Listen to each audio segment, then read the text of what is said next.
ባንኮች መርጅ የሚያደርጉበትን ህጋዊ ማዕቀፍ አዘጋጅቶ መጨረስ አለበት። መጀመሪያ ሬጉሌተሩ ቶኑን ስታወጣ ይሄ ነገር መውጣት አለበት። ግልጽ መመሪያ ካወጣ የማያሟሉ ባንኮች ያንን መመሪያ ተከትለው ዝግጅት ማድረግ የሚያስችላቸውን ነገር ፍሬምወርክ ታስቀምጥላቸዋል ማለት ነው። ያ እንግዲህ ከሬጉሌተሩ ይጠበቃል ብዬ አስባለሁ ማለት ነው። ከዛ በተረፈ ግን እንግዲህ እኔ ሁሌም የማስበው በዋናነት ትልቁ ኢንተረስት መጠበቅ ያለበት የገንዘብ አስቀማጩ ነው። ራንኪንግ ላይ ስቴክሆልደር ራንክ ስታደርግ ገንዘብ አስቀማጩ የመጀመሪያ ደረጃ ላይ የሚቀመጥ፣ ከዛ ቀጥሎ የባለ አክሲዮን ይሆናል ማለት ነው። ከዛ በኋላ እንግዲህ ሌሎች ችግሮች ሊያመጣ ይችላል። የመርጀር ጉዳይ ሪደንሲ የተወሰነ ሰራተኛ ቅነሳ ሊኖረው ይችላል። በተለይ ኤክስኪዩቲቭ ሌቭል ላይ የሚጠበቁ ነገሮች መቻል አለበት።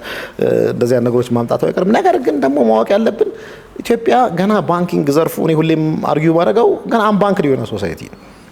በጣም በየገጠሩ አገልግሎት ያልተገኘበት ነገር አለና ቅርንጫፍ መዝጋት ምናምን የተወሰነ ሊኖር ይችላል። 100% ግን ይኖራል ብዬ ማስበው ነገር የለም ማለት። ስለዚህ ሰራተኞችን ማወያየት ካሁኑ ጉዳዩ ላይ መወያየት መቻል ያስፈልጋል። ለምን ምንድነው ጉዳዩን ያመጣው ቢለውን ነገር እንዴት በዚህ ሂደት ውስጥ አልፈን ጠንካራ እንሆናለን። ከዛ ውጭ ግን የውጭ ባንኮችም ሲመጡ እኮ በነገር ላይ ኢትዮጵያውያንን የሚቀጥሩት አዲሱን መመሪያ አይተህ ከሆነ ኤክስኪዩቲቭ ሌቭል ላይ ያሉ ሰዎች ካልሆኑ በቀር አብዛኛው ታች ያለው ቦታ ለኢትዮጵያውያን የተተወ ነው። አዲሱ የባንክ የስራ አዋጅ ካየሁ ለዛውም ኤክስኪዩቲቭ ሌቭል ላይ ያሉት ሰዎች 5 ዓመት ብቻ ነው እንዲሰሩ የሚፈቅደው። ከዛ በኋላ እውቀት አሸጋግረው እንዲወጡ ነው።